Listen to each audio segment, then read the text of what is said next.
the best of times, you walk me through my darkest days. Why must I turn around? I ask myself. This just ain't fair, so hard to bear. I'm not really sure these days, You walk me, you talk What's it what? Fáilte week Gaeilge Weekly. Welcome back to Gaeilge Weekly. Agran Iver an 96 an Sachtan Shaw. Tá tú éisteacht anis leis an legan níos simplí with the slightly simpler version. How are we all doing? Conas atá muds galéir. I've loads of energy today. Tá lan fuinne vagam and a lot of enthusiasm to record as well. Tá lan fun orm hon tafadú cumhpháirtíocht. I have to say, over the last few months, I've really been enjoying doing Gaeilge Weekly more. Tá mbeidh buint níos mó taitneamh as Gaeilge Weekly a dhéanamh in mBéarla. Beidir an nuirí last year go thuirthe thart ar mbearla over me na sauna. Bhí mé cailú chuid me spragu is tóch agus chuid den fun na bit of the enthusiasm hon an show seo a dhéanamh ach in áir like I rit na seachtainna ceantainna Horanta ceantainna na hamtí is fear dumso, and the best times for me na Madsen Seolún Tróna Seolún hun síos an seo I learnirishonline headquarters ifig I learn Irish online agus just hun lauarts fear la or faoi péird agus tá neart rudí scrífa síos agam and you have plenty of things written down hun lauarts fuhu bunch of large beginning faoin sport mar bhí land sport Seol ire a deir seachtainna ní bhíon méid large faoin sport mór an an soach am go bím agus cumála sin ag large beginning faoi feria le Sevilla ní bhaid sin nó ní bhaid clú ag go landíní cad atá I gceist le sin ach tá mé chun míú beganín faoi sin. I'm going to explain a little bit about that. Agus sin an dárad is mó ceapan a bheits mé ag labhairt faoi the two biggest things that I'll be speaking about today. Beidir ceantainna chúiseanna bhfuil mé ag mothú go maith, maybe one of the reasons I'm feeling good today. Ná mar bua na Gaillimhe, Galway's win in moille, but my sort of taitneamh as sin an scléire iontach a bhí ann. Well, I gcónaí ceapan nuair atá tú ag taú le cean sin na fearna I gcluiche when you're supporting one of the teams in a game.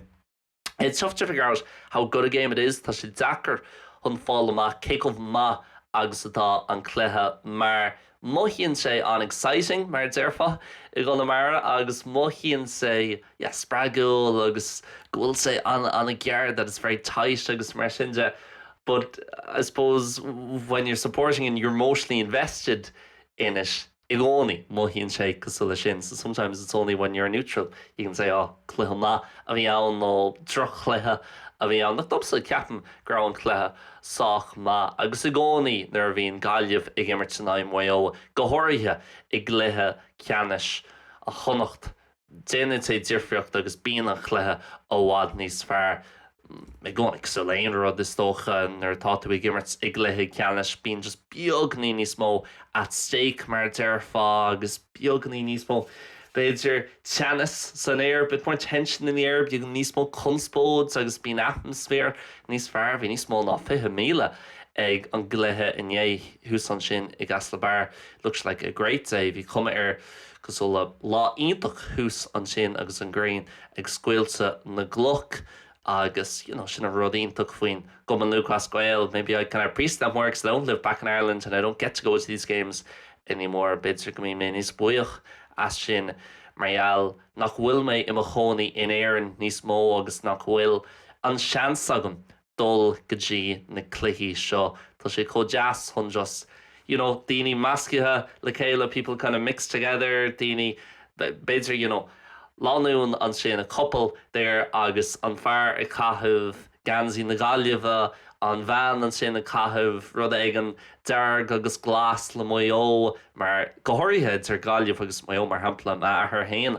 my own father is has moille ach an chuid eile an chláán is has Gaillimh muds. The rest of the family were from Galway, so tá lán nascanna idir Gaillimh agus moille. Tá sé deachar really teacht ar chun éigean I go in Gaeilge nach chun nascacúb le moille agus chomhpháirtíocht sin tá sé deacair chun teachtar go éigen. It's tough to find someone in moille nach bhfuil nasc nó ceangail séigean acu le chun in Gaeilge nó daoine I Gaeilge mar hampla me dúrfór bíonn siise ag obair áit éigean ar an túrán idir moille agus chun in Gaeilge.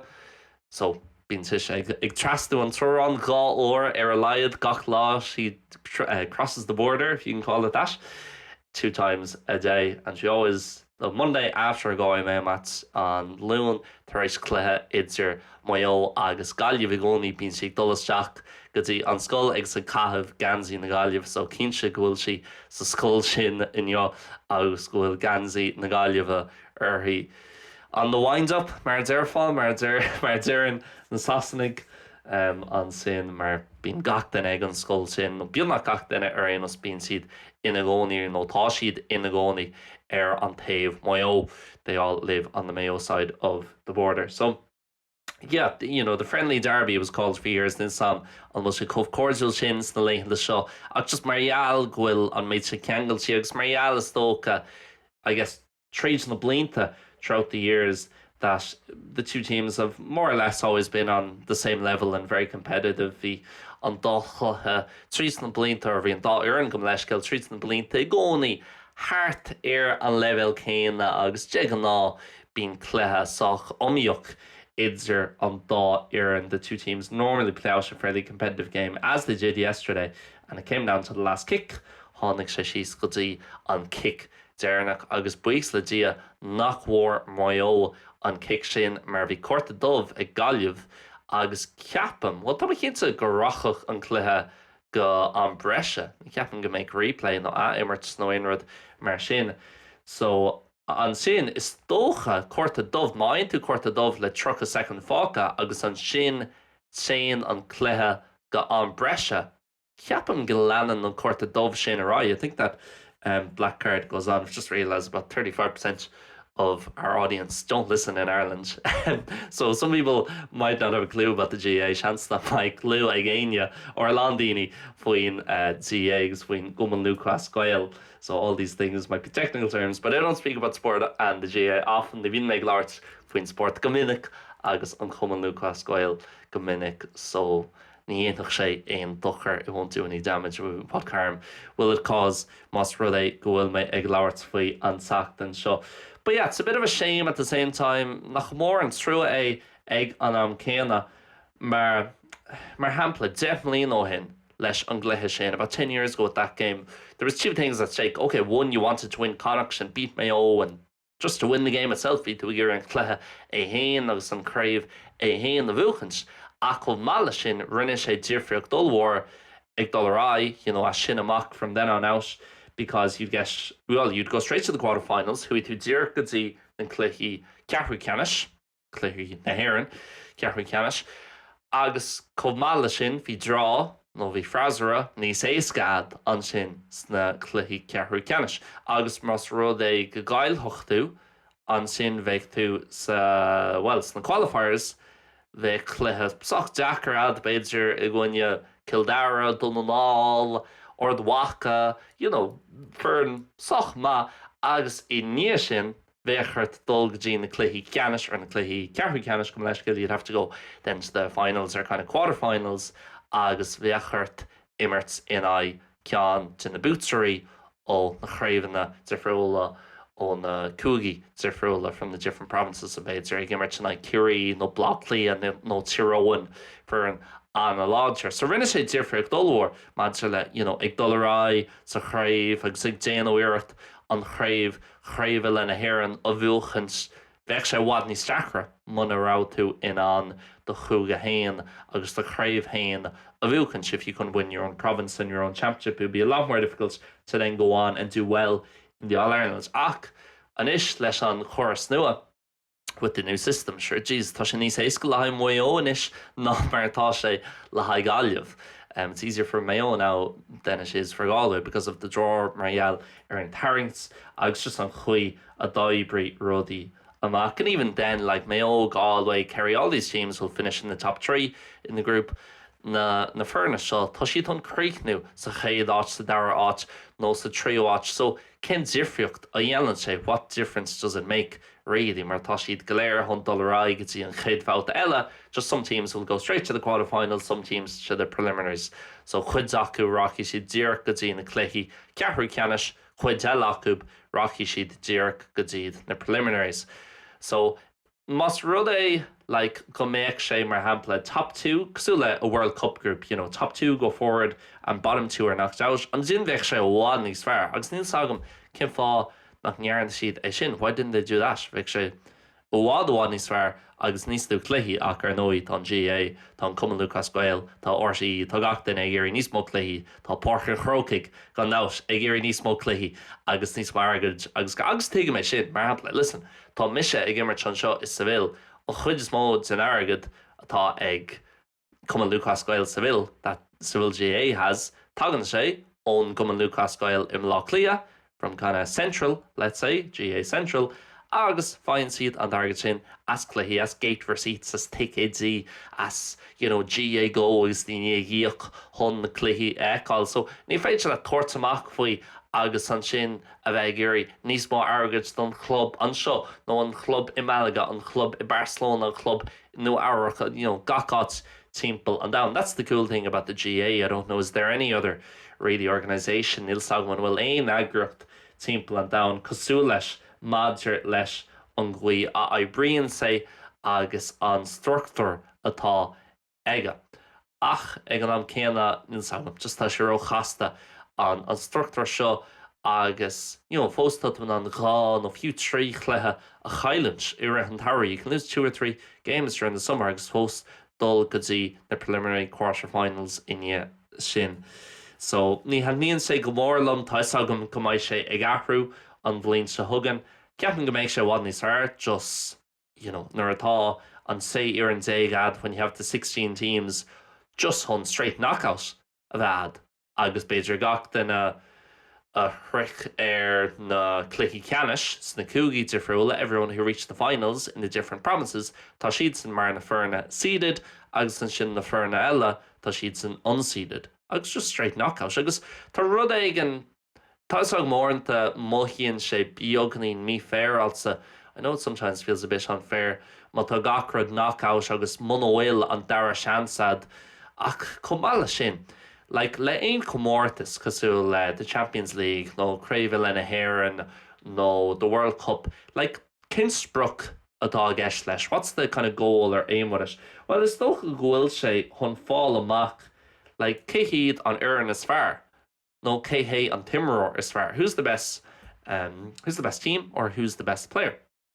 So mas rudí gaiilen tú cluiche bháin, okay, ceart go leor seans fós spéidir go rudí beagnaí mí féráilsa ar an lá nó bhí míá ort bhí cúpla gortú agah, you had a few injuries, no rud éigean mar sin or bad luck. But at the same time, if you lose a second game, can you really claim to be the best team in the competition? An féidir that actually really raw. Okay, tá muidsa mar an éireann is fearr sa chomórtas seo nuair atá tú ag cailú beidir rá cluiche as 3 nó chéire cluiche a bhí agah when you lose 2 out of the 3 or 4 games that you had. So actually an sean choras ceapan gur á sé go má leis na qualifiers agus mar sinse, mar mas rud é go gaiileann tú mar hampla caiileann muo in Gaeilge gléithe ceannis chonachta ach an sin tá dara seansad ach ní bhaid an tríú seansad. You have the second chance beyond of the third mar tá tú ag dul isteach a straight knockout. Tá ganver tá ag féchans ar an snooker faoi láthair. Seo an chéad bhliain actually ra mé ag féchans ar an snooker, mar bín sé arsúil a gcónaí tá an tournaments arsúil a rith na bliana ach bhí si i gcónaí bín the World Championships arsúil thart ar an am seo, tasníonn siad ar mé gcónaí tasníonn siad ar Sathran Chosca. They only always start on Easter Saturday agus an sin críochnaíonn siad thart ar an am seo den bhliain.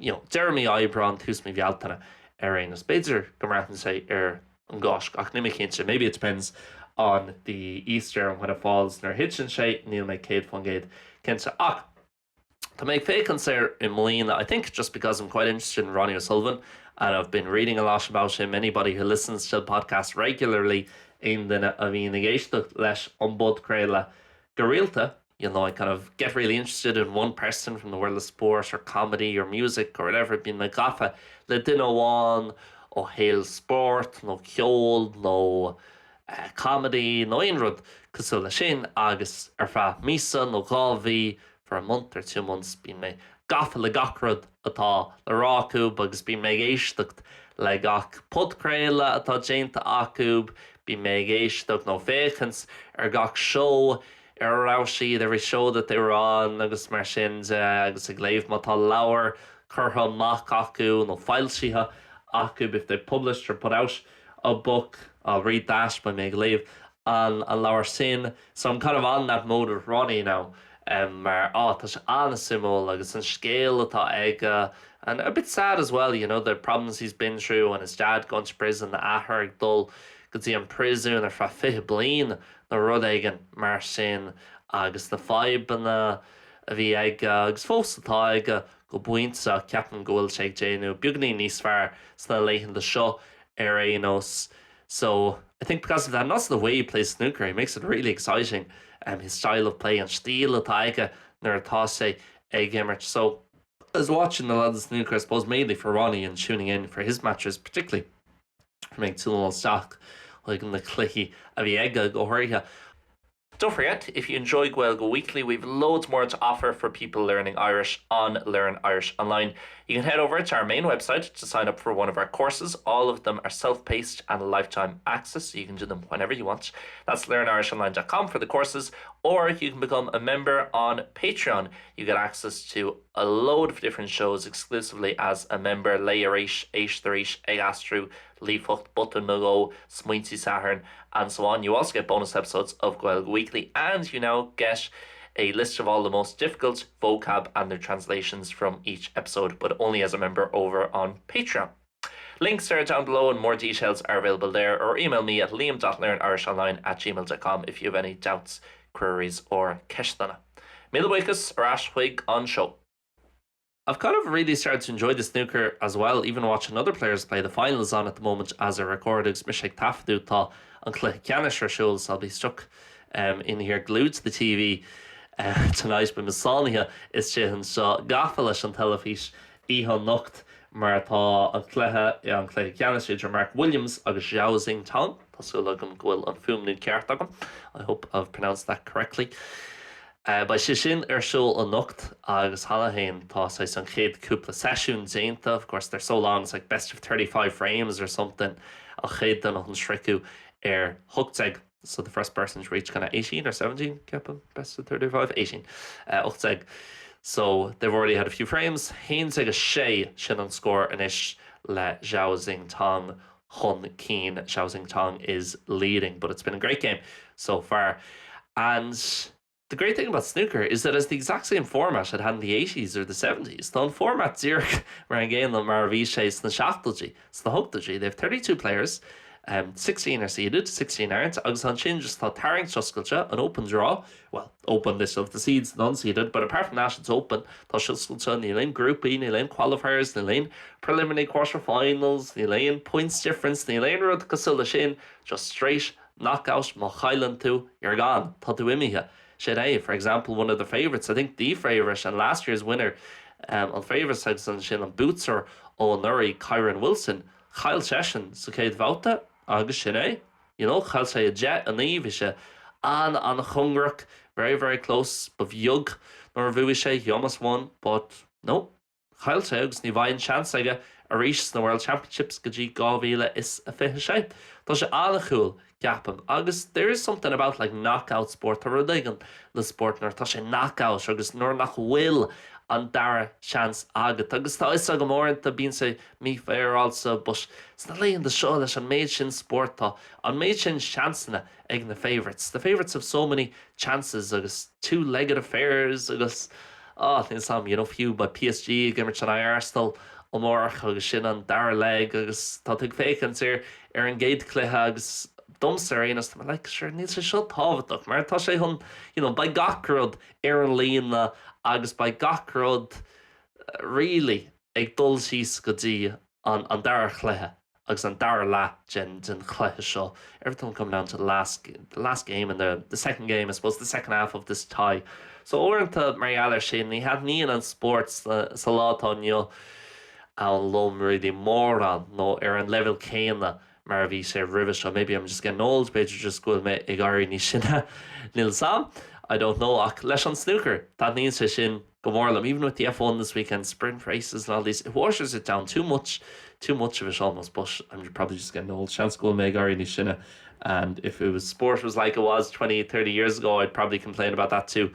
And as I said at the start of the show, mar dúirt mé ag tús an show nach bhfuil an tá orm go bhfuil mé an a bheith an so in éascacht na Spáine agus fithe bliain ó hin mas rud é like go mé an ima chónaí an show. If I was living here 20 years ago, I wouldn't be able to watch anything on the TV apart from a few La Liga games in terms of sport and whatever else free-to-air sport there might have been on Spanish terrestrial television. That'll be it. I wouldn't have a clue. Even buying the newspapers, I wouldn't be able to find out what happens in the JA. I'd have to call someone.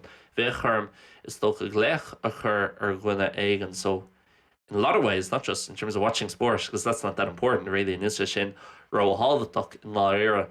Ach, in a lot of ballad sa frola, tá sé bhainní éasca a bheith de chónaí haar lear sa látáineo nowadays I gcomhpháirtíocht le fiche bliain ó hin. Ar ní dhearlam é, I didn't do it. I wasn't living abroad 20 years ago. I was only 4 years old. Ní am a ceithre bliain na díis fiche bliain ó hin. But it seems to be easier, I think, in a lot of ways, being able to stay in contact with people about cuineáil dagháil dhaoine of even kind of going back to sport. I've listened to stories about Irish footballers going over to England in the 80s and 90s when they were 16 or 17. So na hugtaí na nócadí himmarí na soccer ag dul go Seastanna nó an raigh Déanta I rent na hugtaí agus na nócadí. And it was, of course, so difficult for them. Bhí sé cód zacr dómh chun gléach a chur daoine a Munster or Ashenaran to kind of go back and call their family or their community back in Ireland and to know what was going on, and everything was so different. Even the food probably between England and Ireland felt so different. Less globalized world at the time.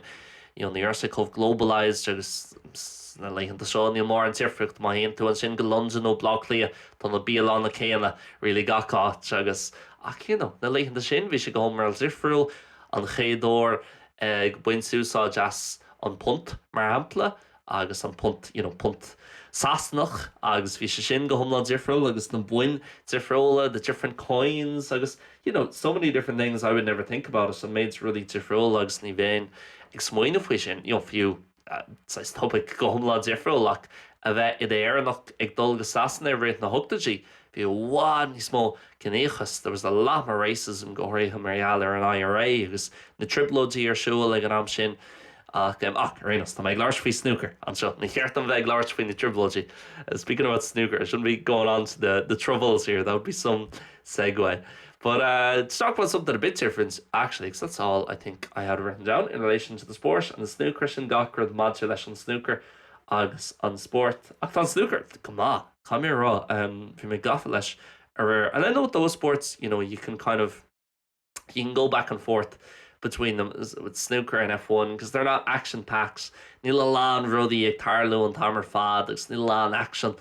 Gach nó mé níl sé cosú le imáneocht mar ampla leis an imáneocht I gcónaí bín rud éigean ar siúil. There's always something going on with the hurling or even rugby can be good for that. Sometimes a good rugby game back and forth or kistfell or no basketball, probably the best example of any sport in terms of always something happening. I gcónaí rud éigean ar siúil. I know with the snooker and the F1 leis an snooker agus an Formula 1 yes, bheits le cupántaí yellow agus dultíon lehras teach ar eis ní bhaid mór an áthraithe ag an normally there's just a few action points throughout the game or throughout the race ag an ire an rás nó ire a chluithe ní lech cúpla sais nóméid an bhfuil a lán rudí ag tarlú.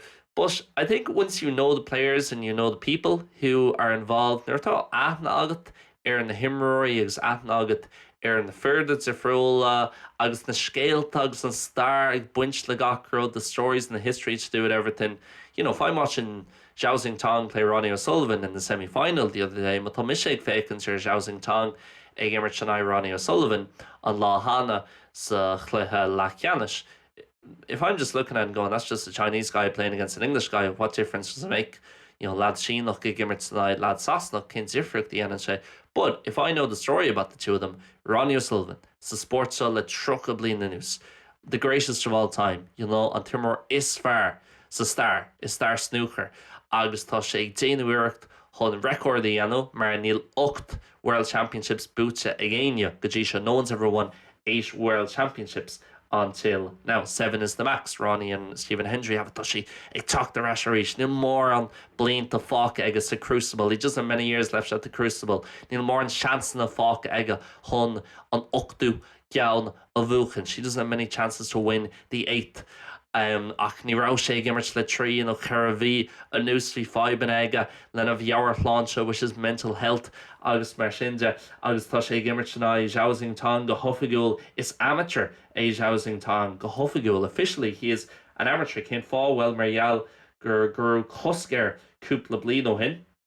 Marial gur sé pórtsoch a betting scandal no match fixing scandal no rud aigen cosúla sé nach tá sé rast tá sé Anna Og, the young kid on the block, the apprentice versus the master. Nar tá an scéal sin arrólasad an sin tá sé bhád níos fearr an rud céine le Verstappen agus Norris sa Formula 1 agus an star tá acub muna bhfuil an star sin, muna bhfuil na scéalta sin agus is tócha muna bhfuil aithne agat pársanta the Tamani heads are full. If you don't know the personality of the different drivers, it's just kind of blank faces overtaking each other. Sure, what difference does that make? Sport is all about stories and about the different people. It's not about the physical action of the sport. Dom Serenos. This ni wouldn't tell us sport I hate agus, this at Hovatuk din egin a kick all lear roads, no a cur lear roads on saying a butta dobla shaw putting a ball in a posh on this table. Sure ni into shin. And Zifricht sa Seol ach ní smó an scéal agus an strackles agus an storyline agus gacrad eile, the struggle and the story agus gacrad ag buint leis.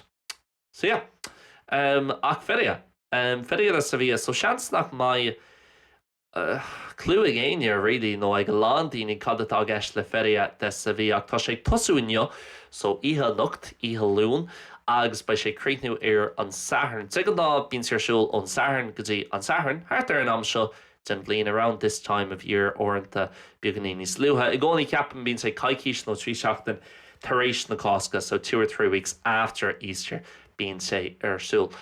Agus tá sé tosú an ocht, agus tá sé dachar an chuirsís a dhéanamh really just fiesta atá gceist, fiesta nó kosher an bhór, ach tá sé buinte le an seanstíl Sevillano, the kind of old Sevillano no Sevilla way and tradition, so buinte leis an flamenco agus buinte leis an leis beidir go buinte agus lá tagartí de frola chuig dia a lot of different references to God agus mar sinse, but you should look it up. Feria de Sevilla, FERIA, Captain, yeah, sin an litricán atá like kosher on the war being hard there ein vila cassettes sin an tarmatar hub xilla marquees a chuds moachub tá siad príváideach, so most of them are private and you have to have an invite to come in, and inside there's a bar at each one tá bar ag gach ceann acu agus bia le fáil sin freisin agus ceol siúil agus daoine ag dása gach cholín bíonn siad caithh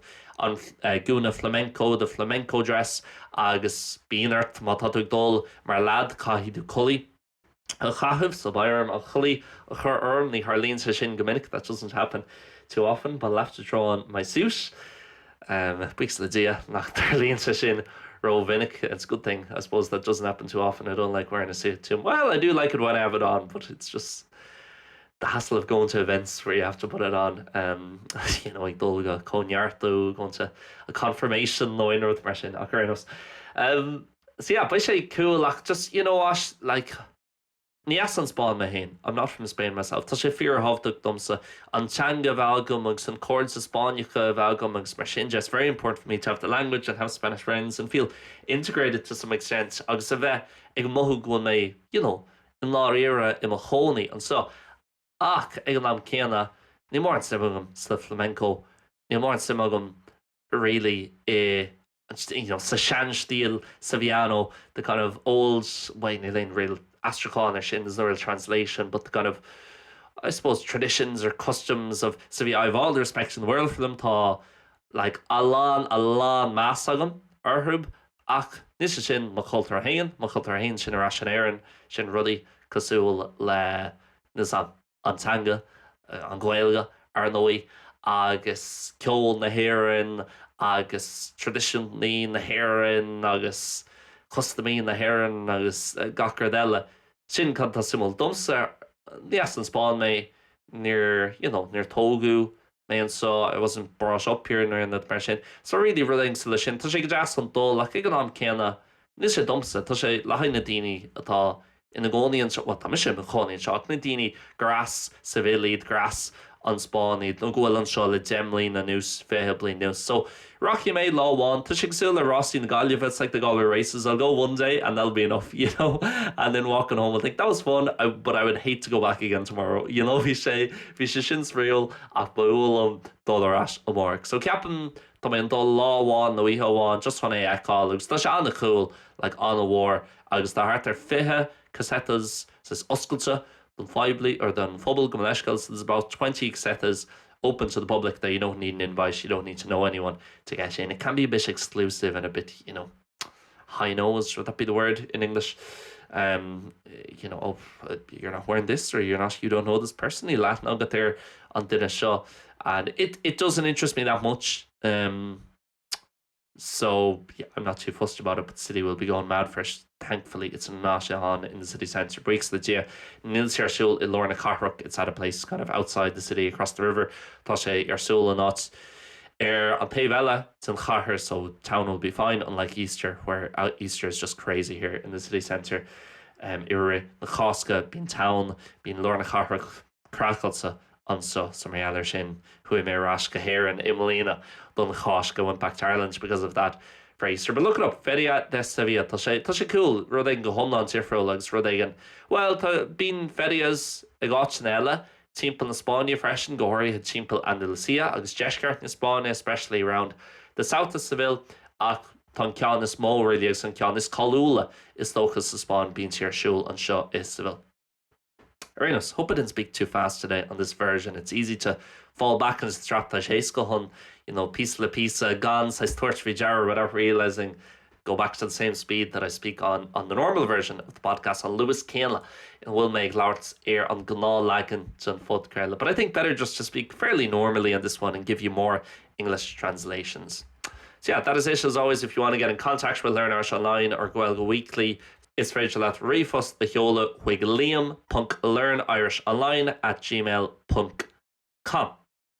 Míle buchas as a bheith ag éisteacht le Romilih an Sachtain Sehugan, Slán agus Banach. What must I turn around?